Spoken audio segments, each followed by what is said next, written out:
Lastly, we're going to talk about Adventureland. Adventureland. Yes, designed by Michael Kiesling and Wolfgang Kramer. The art was by Franz Vohwinkel and published by everyone's favorite family game company, HABA. HABA, who makes great games. Oh, yeah. So, Adventureland, as I talked in the intro to this episode, I played it with Eric at a convention over the last weekend in Sin City, which is in Cincinnati, Ohio. And essentially, I was absolutely, I had a whatever it's called. What is it? Like, I thought about this game beforehand without looking it up, and a preconceived notion, I guess. And I was like, man, Adventureland sounds like probably a light adventure game. This is going to be pretty fun. It is nothing like an adventure game. Yeah, I had the same problem. It is an abstract game, essentially. And let me explain how it plays. It has a theming of like this fantasy world, but you've got a grid, and essentially the grid is a 10 by 10 board. And each square, is like Carcassone's tile square, kind of maybe a little bit smaller than that. Right. Anyway, it's, A through K or something like that along the top, and then 1 through 10 along the side. You start with your guys in the corner in the first 4 to 5 spots, depending on the number of players. We play 2 players. And then you start off with more at the corner, 1 to 5, and then A, B, C, D, E kind of thing. Right. Anyway, there's 3 different spots to the board. There are forests, which a lot of them are closer to the beginning where you're coming out. There's forest, there's city spots, there are fog spots where all the monsters spawn, and then there's a river that kind of goes, a little bit halfway in the board. It cuts through the whole board, and gold will spawn on those. On top of that, there's a little water sprite or whatever, and she'll move back and forth between the gold as it spawns, and then if she walks over any of your guys, they get removed from the game. Otherwise, there you got a deck of cards off to the side. The deck represents every single spot on the game board. So you flip one over and it says K3. And on K3, depending on what type of thing it is, you're going to put a piece there. There's also mountain spaces. So in the forest, you're going to put these little herbs. There's a stack of herbs over to the side, little tokens, and they have like different values on them. Up to 4, I believe. There's also swords that go in the mountains. Those have a value of 0, 1, 2, and 3. And then you have bad guys, the fog monsters, who spawn on the fog spaces that are further out from where you spawn. And those will have values. They have 2 values. They have a fight value, which you need to roll a dice, 6-sided dice, normal allocation. You have to roll a dice and try to kill it. And if you do, you get to keep it, and it's worth that many it's worth victory points equal to the laurels that's on it. And the last thing is sometimes you'll flip over a river card, and the river card will say to put gold on there, and the gold's worth 2 points. And backtracking just a hair, before you start the game, you actually pick one of 3 adventures, and the adventures are essentially different scoring mechanisms. Like these things are worth this many points, this is etc. The game plays the same every time, except for the scoring and what you're trying to go after. Right. So we played adventure 1, I believe. Anyway, on your turn, you literally do this. You draw a card, you place a token where it says to place it. You draw another card, you place a token where it says to place it.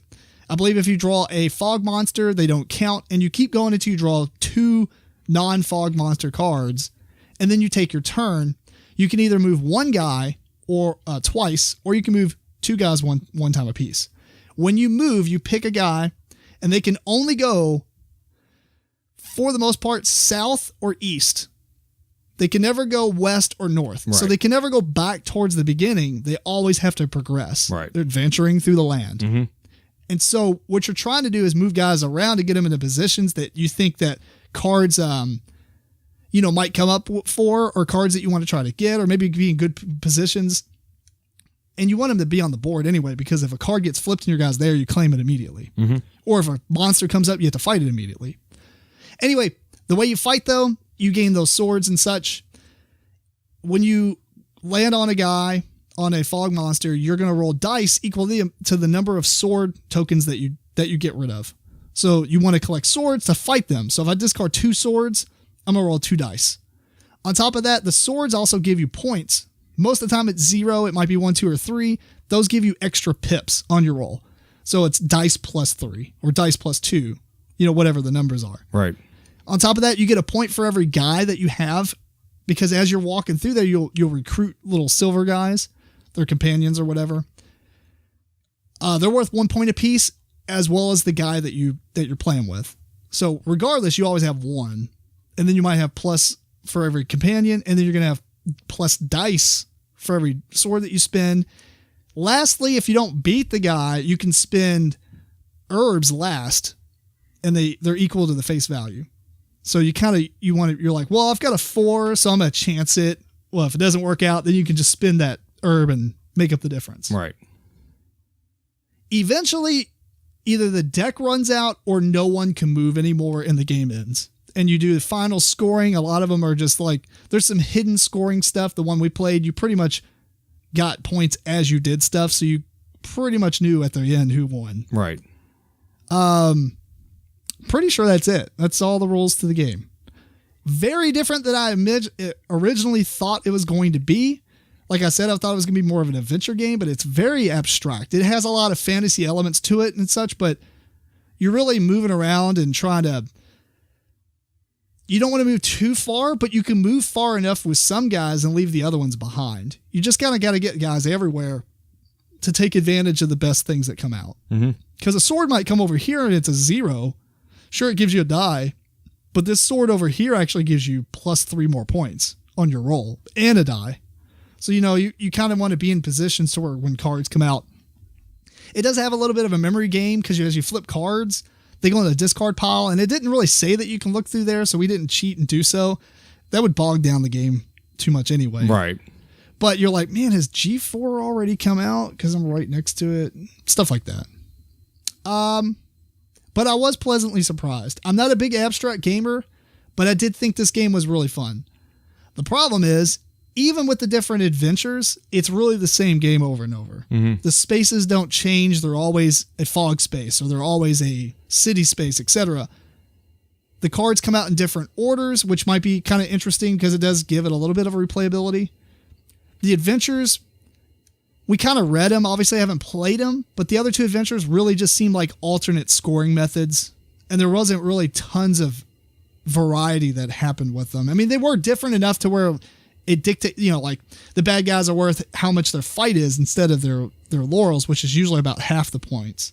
So you really want to fight guys in that game. So it kind of just, I don't know, that's it. Yeah. It's not what I thought it was going to be, but for what it is, I thought it was a really good game. Okay.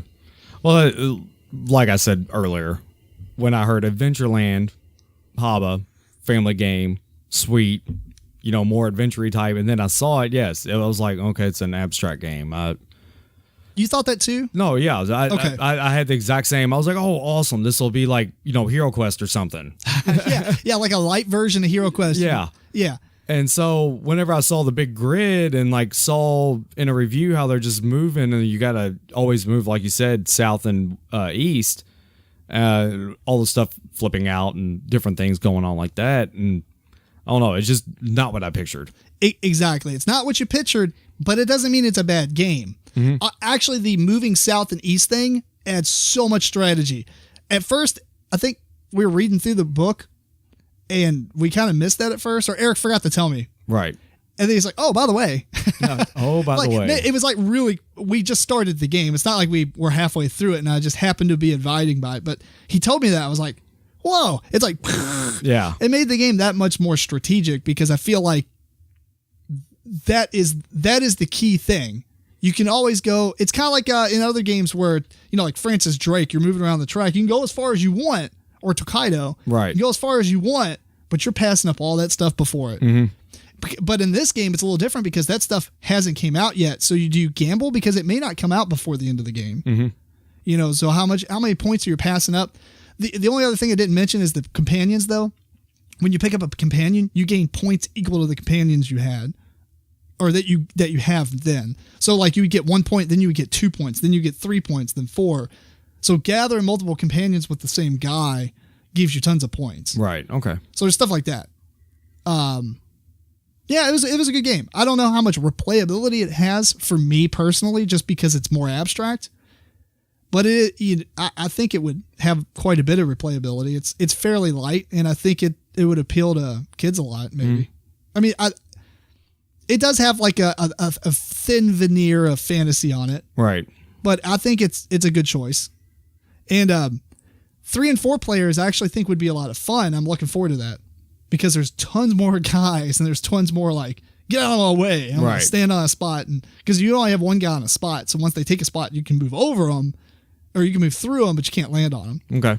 So it'd be interesting. I'm looking forward to playing it again. I don't necessarily know if I'll buy it yet, but if it plays, if 3 and 4 players is awesome, I'll probably add it to my collection. Yeah. It's also very surprising that it come from HABA. Yeah. It's not their typical game line that they do. Yeah, they are reaching out. They're expanding, and I think this is a good. This is for the kids that grew up on their games. Yeah, and now they're like, I still want to play your HABA games. Yeah, I still like your company, but your games are too kiddie for me. Well, here's Adventureland. Yeah, you know, it's a great game for that. I think if they continue down this route, I can see them coming out with a lot of cool stuff. The components are amazing. Well, usually. Yeah, all the wood components they do, man. It's really interesting. Not to drag this out, but the components that HABA makes, they put like this glaze on them. So like shiny. Right. And like no one else does that. And I actually hate glossy stuff. Like I hate glossy boards unless it's like spot glossed. Right. Or glossy tokens. That just drives me insane. Like Cutthroat Caverns is all glossed. And I'm like, oh.